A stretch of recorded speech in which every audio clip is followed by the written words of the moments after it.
Hello ವೀಕ್ಷಕರೇ, welcome back to Sirsi vlogs. ಇವತ್ತು ನಾವು ಒಂದು ಡಿಫ್ರೆಂಟ್ ಆಗಿರ್ತಕ್ಕಂಥ ಬ್ರೇಕ್ಫಾಸ್ಟ್ ರೆಸಿಪಿನ ಯಾವ ರೀತಿ ರೆಡಿ ಮಾಡ್ಕೊಳ್ಳೋದು ಅನ್ನೋದನ್ನು ನೋಡೋಣ.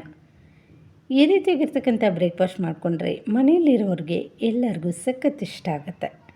ಅವಲಕ್ಕಿ ಜೊತೆ ಹುರ್ಗಡ್ಲೆನ ಸೇರಿಸಿ ನಾವು ಬ್ರೇಕ್ಫಾಸ್ಟನ್ನು ರೆಡಿ ಮಾಡಿಕೊಂಡ್ರೆ ಟೇಸ್ಟ್ ಅಂತೂ ಅಮೇಝಿಂಗ್ ಆಗಿರುತ್ತೆ.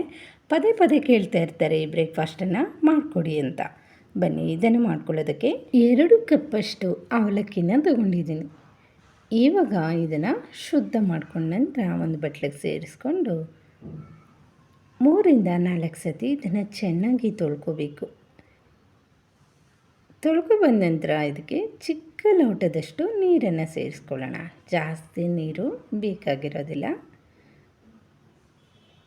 ಈ ರೀತಿ ಅವಲಕ್ಕಿ ಮೇಲೆ ಎಲ್ಲ ನೀರನ್ನು ಸೇರಿಸ್ಕೊಂಡ ನಂತರ ಒಂದು ಮುಚ್ಚಳ ಮುಚ್ಚಿ ಒಂದು 10 ನಿಮಿಷಗಳ ಕಾಲ ಇದನ್ನು ನೆನೆಯೋಕ್ಕೆ ಬಿಟ್ಬಿಡೋಣ. ಇವಾಗ ಇದು ನೆನೀತಾ ಇರಲಿ. ಅಷ್ಟರೊಳಗಡೆ ನಾವು ಇದರ ಒಗ್ಗರಣೆಗೆ ಬೇಕಾಗಿರ್ತಕ್ಕಂಥ ಪದಾರ್ಥಗಳನ್ನೆಲ್ಲ ಕಟ್ ಮಾಡಿ ಇಟ್ಕೋಬಹುದು. ಇದು ನೋಡಿ 10 ನಿಮಿಷ ಆಗಿದೆ. ಇದು ಚೆನ್ನಾಗಿ ನೆಂದಿದೆ, ಹಾಗೆ ಬಿಡಿ ಬಿಡಿಯಾಗಿ ಬಂದಿದೆ. ಮುದ್ದೆ ಥರ ಆಗಿಲ್ಲ, ತುಂಬ ಪರ್ಫೆಕ್ಟಾಗಿ ಇದು ನೆಂದಿರುತ್ತೆ. ಇದಕ್ಕೆ ಈರುಳ್ಳಿ, ಹಸಿಮೆಣಸಿನ್ಕಾಯಿ, ಕರಿಬೇವಿನ ಸೊಪ್ಪು, ಕೊತ್ತಂಬರಿ ಜೊತೆಗೆ ಒಂದು ಅರ್ಧ ಸೌತೆಕಾಯಿಯನ್ನು ತುರಿದಿಟ್ಕೊಂಡಿದ್ದೀನಿ. ಇವಾಗ ನಾವು ಹುರ್ಗಡ್ಲೆನ ತಗೊಂಡಿದ್ವಲ್ವ, ಅದನ್ನು ಒಂದು ಸಣ್ಣ ಮಿಕ್ಸಿ ಜಾರ್ಗೆ ಸೇರಿಸ್ಕೊಂಡು 3ರಿಂದ 4 ಬ್ಯಾಡಗಿ ಮೆಣಸಿನ್ಕಾಯಿನ ಸೇರಿಸ್ಕೊಂಡಿದ್ದೀನಿ.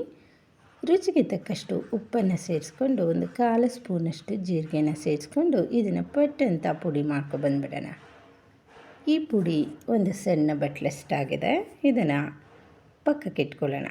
ಇವಾಗ ದಪ್ಪ ತಳ ಇರತಕ್ಕಂಥ ಒಂದು ಕಡಾಯಿಯನ್ನು ತಗೊಳ್ಳೋಣ.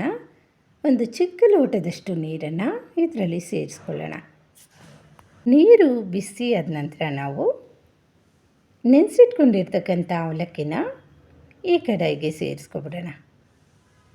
ಈ ರೀತಿ ನಾವು ಅವಲಕ್ಕಿನ ಸೇರಿಸಿ ಬೇಯಿಸೋದ್ರಿಂದ ಅವಲಕ್ಕಿ ಸಾಫ್ಟಾಗಿ ಬೇಯುತ್ತೆ. ಎಷ್ಟು ತಿಟ್ಟರೂ ಸಾಫ್ಟಾಗಿ ಹಾಗೇ ಇರುತ್ತೆ. ಒಂದೊಂದು ಸತಿ ಅವಲಕ್ಕಿಯಿಂದ ರೆಸಿಪೀಸ್ ಮಾಡಿದಾಗ ಬೇಗನೆ ಗಟ್ಟಿಯಾಗುತ್ತೆ ಅವಲಕ್ಕಿ. ಈ ಮೆಥಡಲ್ಲಿ ಮಾಡಿಕೊಂಡ್ರೆ ಸಾಫ್ಟಾಗಿ ತುಂಬ ಚೆನ್ನಾಗಿರುತ್ತೆ. ಇವಾಗ ನಾವು ಇದಕ್ಕೆ ಉಪ್ಪನ್ನು ಸೇರಿಸ್ಕೊಳ್ಳೋಣ. ಅವಲಕ್ಕಿಗೆ ಎಷ್ಟು ಬೇಕಾಗುತ್ತೋ ಅಷ್ಟು ಉಪ್ಪನ್ನು ಮಾತ್ರ ಸೇರಿಸ್ಕೊಳ್ತಾ ಇದ್ದೀನಿ. ಮೇಲೆಯಿಂದ ಈ ರೀತಿ ಸೌತೆಕಾಯಿನ ತುರಿದಿಟ್ಕೊಂಡಿದ್ರಲ್ವ, ಅದನ್ನು ಸೇರಿಸಿ ಒಂದು ಮುಚ್ಚಳ ಮುಚ್ಚಿ ಇದನ್ನು ಬೇಯಿಸ್ಕೊಳ್ಳೋಣ. ಫ್ಲೇಮು ಲೋ ಫ್ಲೇಮಲ್ಲಿ ಇಟ್ಕೋಬೇಕು. ಇದು ಬೇಯ್ತಾ ಇರಲಿ. ಅಷ್ಟರೊಳಗಡೆ ನಾವು ಒಗ್ಗರಣೆನ ರೆಡಿ ಮಾಡ್ಕೊಳ್ಳೋಣ. ಇದಕ್ಕೆ ಒಂದು 4ರಿಂದ 5 ಸ್ಪೂನಷ್ಟು ಎಣ್ಣೆನ ತಗೊಂಡಿದ್ದೀನಿ. ಎಣ್ಣೆ ಬಿಸಿ ಆದ ನಂತರ ಸಾಸಿವೆ ಜೀರಿಗೆನ ಹಾಕ್ಕೊಂಡಿದ್ದೀನಿ. ಇವಾಗ ನಾವು ಇದಕ್ಕೆ ಕಡಲೆಕಾಯಿ ಬೀಜನ ಸೇರಿಸ್ಕೊಳ್ಳೋಣ. ಕಡಲೆಕಾಯಿ ಬೀಜ ಸ್ವಲ್ಪ ಗೋಲ್ಡನ್ ಬ್ರೌನ್ ಬರೋವರೆಗೂ ಫ್ರೈ ಮಾಡ್ಕೊಳ್ಳೋಣ. ನಂತರ ಇದಕ್ಕೆ 1 ಸ್ಪೂನಷ್ಟು ಕಡಲೆಬೇಳೆನ ಸೇರಿಸ್ಕೊಳ್ಳೋಣ. ನೋಡಿ, ಈ ರೀತಿ ಸ್ವಲ್ಪ ಹೊತ್ತು ಫ್ರೈ ಮಾಡ್ಕೊಂಡ ನಂತರ ಇದಕ್ಕೆ 1 ಸ್ಪೂನಷ್ಟು ಕಡಲೆಬೇಳೆನ ಸೇರಿಸ್ಕೊತಾ ಇದ್ದೀನಿ. ಇವೆರಡು ಚೆನ್ನಾಗಿ ಗೋಲ್ಡನ್ ಬ್ರೌನ್ ಬರೋವರೆಗೂ ಎಣ್ಣೆಯಲ್ಲಿ ಫ್ರೈ ಮಾಡ್ಕೊಳ್ಳೋಣ. ಹಸಿಯಾಗಿದ್ದರೆ ಚೆನ್ನಾಗಿರಲ್ಲ ಟೇಸ್ಟು. ಈ ರೀತಿ ಚೆನ್ನಾಗಿ ಗೋಲ್ಡನ್ ಬ್ರೌನ್ ಬರೋವರೆಗೂ ಫ್ರೈ ಮಾಡಿಕೊಂಡು ಕ್ರಿಸ್ಪಿ ಆಗೋವರೆಗೂ ಕರಿಬೇವಿನ ಸೊಪ್ಪನ್ನು ಸ್ವಲ್ಪ ಸೇರಿಸ್ಕೊಂಡಿದ್ದೀನಿ. ಹಾಗೆ ಖಾರಕ್ಕೆ ಅನುಗುಣವಾಗಿ ಹಸಿಮೆಣಸಿನ್ಕಾಯಿ ಇಲ್ಲಿ 4ರಿಂದ 5 ಹಸಿಮೆಣಸಿನ್ಕಾಯಿನ ಸೇರಿಸ್ಕೊಂಡಿದ್ದೀನಿ. ಮೀಡಿಯಮ್ ಸೈಜ್ ಇರ್ತಕ್ಕಂಥ ಈರುಳ್ಳಿನ ಒಂದು 2 ಈರುಳ್ಳಿನ ಕಟ್ ಮಾಡಿ ಸೇರಿಸಿ ಇದೆಲ್ಲವನ್ನು ಚೆನ್ನಾಗಿ ಫ್ರೈ ಮಾಡ್ಕೊಳ್ಳೋಣ. ಈರುಳ್ಳಿ ಬೇಗ ಫ್ರೈ ಆಗಬೇಕು ಅಂದರೆ ಸ್ವಲ್ಪ ಉಪ್ಪನ್ನು ಸೇರಿಸ್ಕೋಬೇಕು. ಈ ರೀತಿ ಮಾಡೋದ್ರಿಂದ ಈರುಳ್ಳಿಗೆ ಉಪ್ಪು ಎಲ್ಲ ಚೆನ್ನಾಗಿ ಹಿಡಿಯುತ್ತೆ.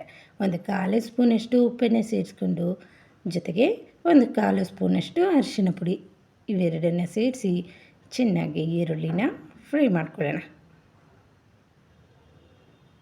ಇದು ಚೆನ್ನಾಗಿ ಫ್ರೈ ಆಗಿದೆ.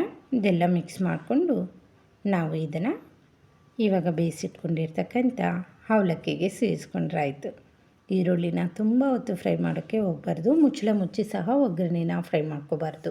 ಮುಚ್ಚಳ ಮುಚ್ಚಿದ್ರೆ ಈರುಳ್ಳಿ ಎಲ್ಲ ಸಾಫ್ಟ್ ಆಗಿಬಿಡುತ್ತೆ, ಕ್ರಂಚಿಯಾಗಿರೋದಿಲ್ಲ. ಇದಕ್ಕೆ ಕ್ರಂಚಿಯಾಗಿದ್ರೇ ಚೆನ್ನಾಗಿರುತ್ತೆ. ಇವಾಗ ನೋಡಿ, ಅವಲಕ್ಕಿ ಹಾಗೆ ಸೌತೆಕಾಯಿ ಸಹ ಚೆನ್ನಾಗಿ ಬೆಂದಿರುತ್ತೆ. ಇದರ ಜೊತೆ ಇವಾಗ ನಾವು ಮಾಡಿಟ್ಕೊಂಡಿರ್ತಕ್ಕಂಥ ಒಗ್ಗರಣೆನ ಸೇರಿಸ್ಕೊಂಡು ಮಿಕ್ಸ್ ಮಾಡ್ಕೊಳ್ಳೋಣ. ಫ್ಲೇಮನ್ನು ಆಫ್ ಮಾಡಿ ನಂತರ ನಾವು ಒಗ್ಗರಣೆನ ಸೇರಿಸ್ಕೊಂಡು ಮಿಕ್ಸ್ ಮಾಡ್ಕೊಳ್ಳೋಣ. ಲಾಸ್ಟಲ್ಲಿ ಇದಕ್ಕೆ ನಾವು ಪುಡಿ ಮಾಡಿಟ್ಕೊಂಡಿರ್ತಕ್ಕಂಥ ಹುರಿಗಡಲೆ ಪುಡಿನ ಸೇರಿಸ್ಕೊಂಡು ಸ್ವಲ್ಪ ಕೊತ್ತಂಬರಿ ಸೊಪ್ಪನ್ನು ಸೇರಿಸ್ಕೊಳ್ಳೋಣ. ಇವಾಗ ಚೆನ್ನಾಗಿ ಮಿಕ್ಸ್ ಮಾಡ್ಕೊಬಿಡೋಣ.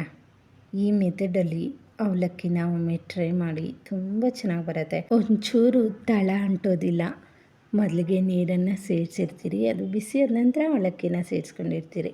ಆ ನೀರು ಜೊತೆ 1 ಸ್ಪೂನಷ್ಟು ಎಣ್ಣೆನ ಸೇರಿಸಿದ್ರು ಸಹ ತಳ ಒಂಚೂರು ಅಂಟೋದಿಲ್ಲ, ತುಂಬ ಚೆನ್ನಾಗಿ ಬರುತ್ತೆ. ದಪ್ಪ ತಳ ಇರ್ತಕ್ಕಂಥ ಪಾತ್ರೆನ ಬಳಸ್ಕೊಂಡ್ರೆ ಸೂಪರಾಗಿ ಬರುತ್ತೆ.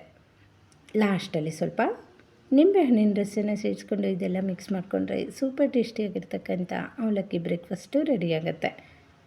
ನಾರ್ಮಲಾಗಿ ಯಾವಾಗೂ ಅವಲಕ್ಕಿ ಚಿತ್ರಾನ್ನ ಎಲ್ಲ ಮಾಡ್ತಾಯಿರ್ತೀವಿ. ಈ ಮೆಥಡಲ್ಲಿ ಒಮ್ಮೆ ಅವಲಕ್ಕಿ ಚಿತ್ರಾನ್ನನ ರೆಡಿ ಮಾಡ್ಕೊಂಡು ನೋಡಿ. ಅದರಲ್ಲೂ ಸೌತೆಕಾಯಿಯನ್ನು ಸೇರಿಸಿರ್ತೀರಿ. ಈ ಬೇಸಿಗೆಯಲ್ಲಿ ಆರೋಗ್ಯಕ್ಕೂ ಸಹ ತುಂಬ ಒಳ್ಳೆಯದು. ಅವಲಕ್ಕಿ ಅಂತೂ ಸಾಫ್ಟಾಗಿ ಬಂದಿರುತ್ತೆ. ಚಿಕ್ಕ ಮಕ್ಕಳಿಂದ ಹಿಡಿದು ಮುದುಕರ ತನಕ ಸಖತ್ತಾಗಿ ಇಷ್ಟ ಆಗುತ್ತೆ. ಅವಲಕ್ಕಿನ ನಾವು ಪ್ರಿಪೇರ್ ಮಾಡಿಕೊಂಡು ಸ್ವಲ್ಪ ಹೊತ್ತಿಟ್ಟರೆ ಗಟ್ಟಿಯಾಗಿಬಿಡುತ್ತೆ. ಈ ಮೆಥಡಲ್ಲಿ ಮಾಡ್ಕೊಳ್ಳಿ, ಸಾಫ್ಟಾಗಿ ಎಷ್ಟೊತ್ತಿಟ್ಟರೂ ಹಾಗೇ ಇರುತ್ತೆ. ವೀಕ್ಷಕರೇ, ಇದಾಗಿತ್ತು ಇವತ್ತಿನ ಈ ಹೆಲ್ದಿಯಾಗಿರ್ತಕ್ಕಂಥ ಬ್ರೇಕ್ಫಾಸ್ಟ್ ರೆಸಿಪಿ. ಈ ರೆಸಿಪಿ ನಿಮಗೇನಾದರೂ ಇಷ್ಟ ಆಗಿದ್ದರೆ ಒಂದು ಲೈಕ್ ಕೊಡೋದನ್ನು ಮರಿಬೇಡಿ. ನೆಕ್ಸ್ಟ್ ವೀಡಿಯೋ ಒಟ್ಟಿಗೆ ಮತ್ತೆ ಸಿಗೋಣ. Thank you for watching.